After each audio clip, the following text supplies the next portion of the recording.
Now, I feel like everything in my life has helped prepare me for this moment. 2 months ago, I put up my hand to run for leader because I felt we needed big changes, but big changes guided by strong Canadian values. My parents were teachers, and they stressed the importance of hard work, of community, and of tolerance.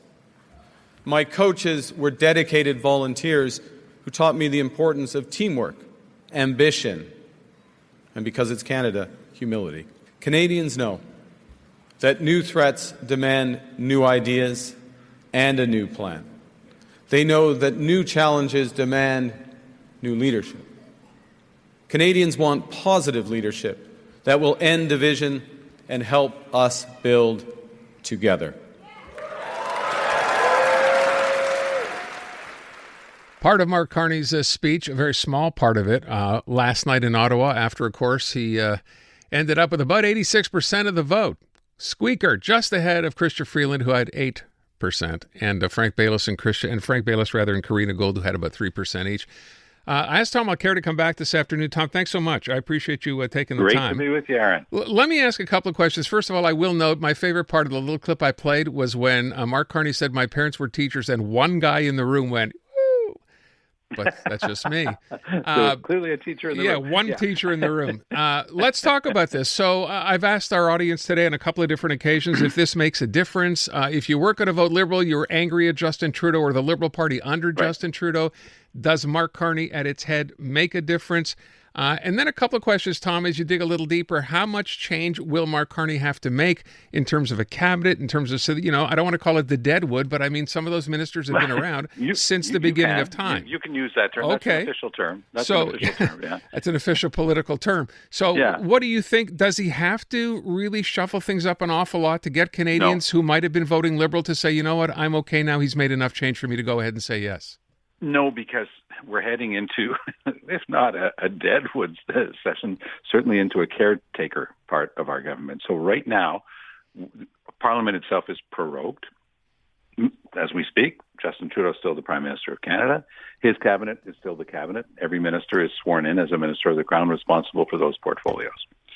Tomorrow, maybe Wednesday, Mr. Carney is going to be sworn in after Mr. Trudeau officially resigns at Rideau Hall, the residence of our Governor General. And then Mr. Carney is going to have to come in with his whole team. But since it is a caretaker regime, because we're going straight into a federal election within 2 weeks, and once during that election campaign, you still have to have people signing the documents and the government orders, and everything has to run. The government has to run.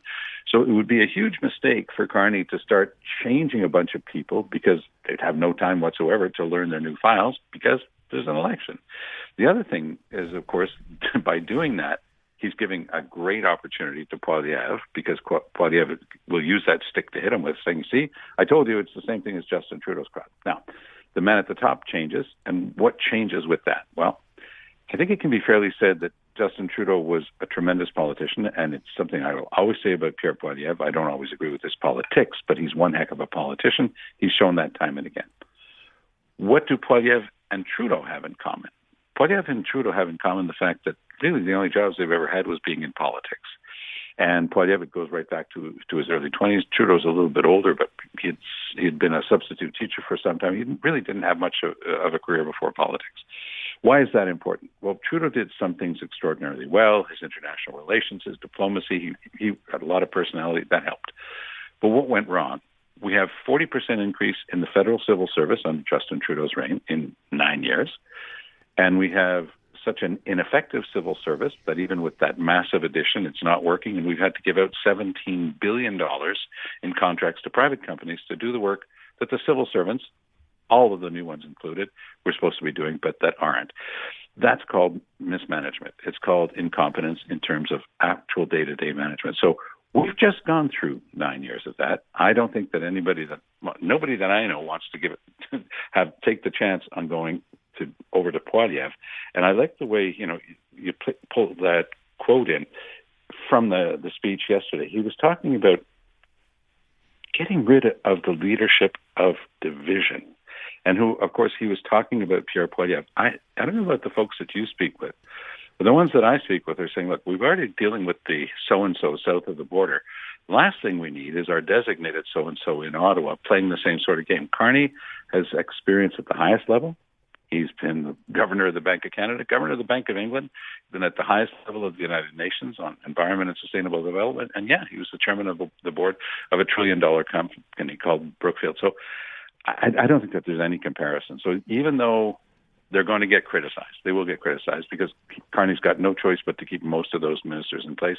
I still think that it's going to be possible to get through the election campaign, and then we'll see. I mean, nothing's been decided yet. No votes have been cast in that election, so it's too early to tell which way it's going to go. I'm not convinced anybody's going to get a majority, but Carney really does have a head of steam right now, and a lot of Canadians seem to be looking at him very positively. So let me ask the question with respect to, dealing with Trump. And I'm not sure if that's fair to ask or not. First it was Trump was accused, or I guess Poilievre seemed a lot of people to think he was a MAGA guy. There's a Trump clip that's saying, it's too bad he's not a MAGA guy. Yes. It's kind of who can differentiate themselves better in front of a Donald Trump. And I understand the part about Mark Carney. His economic, experience is unmatched, clearly, in this case. Who do you think? I mean, Pierre Poilievre, and I guess you've already said that, with respect to either Pierre Poilievre or Mark Carney going in and trying to make a case for Canada to Donald Trump. It's not going to be easy for anybody. Let's be clear about that.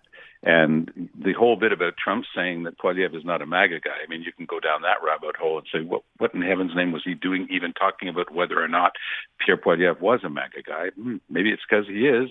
And, Trump would love to have Poilievre there instead of anybody else. But there's no point in going down that hole right now. I think that the bottom line right now is we're in deep trouble in Canada. We've never had this sort of existential threat.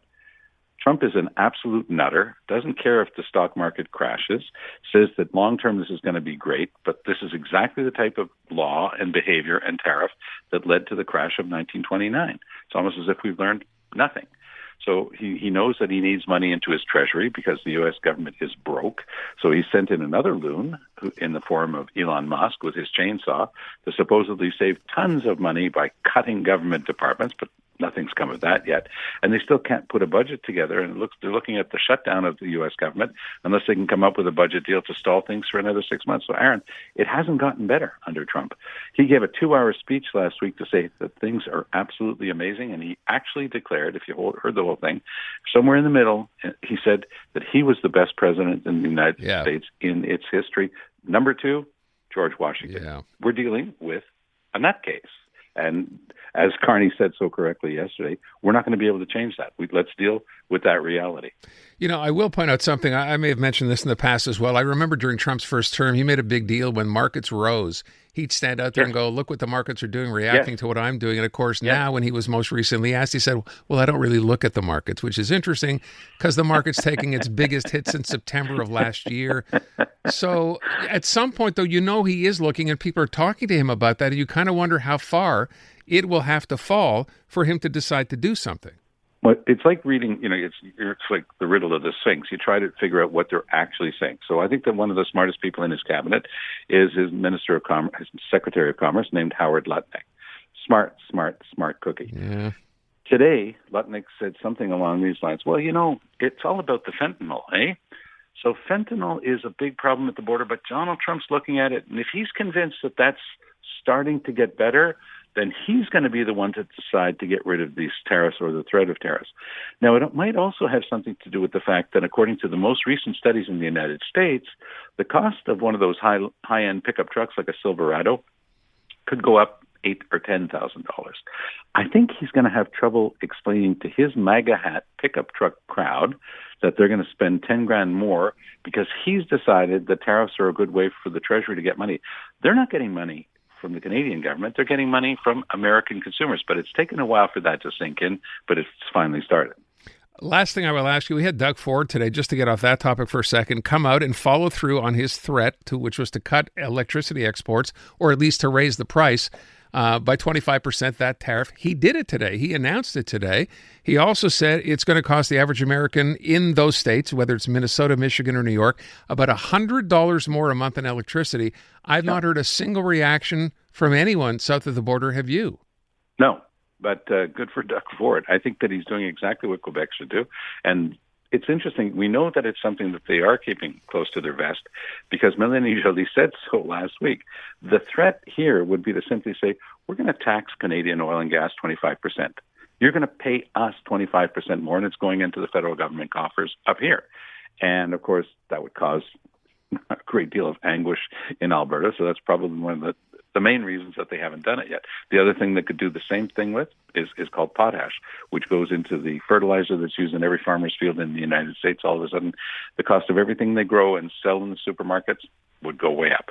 So this is the world of the markets that are intertwined. This is the world that we've built for the past 50 years. Some people didn't like the word globalization. They thought that it brought some bad things along with it, but it's a reality. The Silverado trucks I was talking about, 31% of them are built in Mexico, 20% of them are built in Canada. The other 49% are built in the United States. But guess what?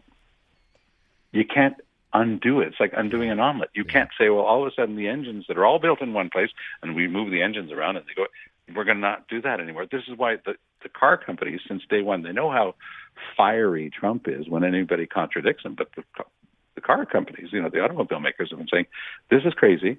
We've got a different market. For 50 years, we've been putting this in place. It works. Get off our backs. And Trump says, no. Everybody's going to move their factories to the United States. You can't move an aluminum factory. Aaron, have you ever visited Bécancour? Have you ever visited any of these the biggest one, I think, in North America is the Alouette plant. It's on an island just off of Sept-Îles on the lower North Shore. It's like science fiction size, this thing. It takes 10 years to plan and build in the quickest speed you could. So Trump believes that he can just replace this stuff or tax the hell out of it. It's not going to happen. It's not the way it's going to work. Tom, I lied. I had one last thing to ask you. I heard you this morning with Andrew, and the question was, do you think that Mark Carney, when he does announce the election, it'll be a long campaign or a short campaign? You said you thought it would be a long campaign, and that would be the better way to go. And I were advising him, yeah. Yeah, and I thought to myself, you know what, why not seize the moment now? You have the spotlight, you have the buzz, and create a shorter campaign. Why is it better, do you think, to have a longer campaign? So that people can get a chance to see Poilievre. Because I know the guy. Look, I spent more than 10 years sitting across from this guy in Parliament. I know the character. I know the personality. I know the way he is. Now, people around him will say, no, he's changed. We've removed the glasses, and there's a little bit less real cream in the hair, and, he's a really cool guy now. I know Pierre Poilievre. One of the few things that he had as responsibility was electoral reform at one point. He was actually doing something called voter suppression. He was going to come up with rules. First of all, it's a basic tenet of our system that you get the other political parties on side for any electoral changes. He didn't care about that.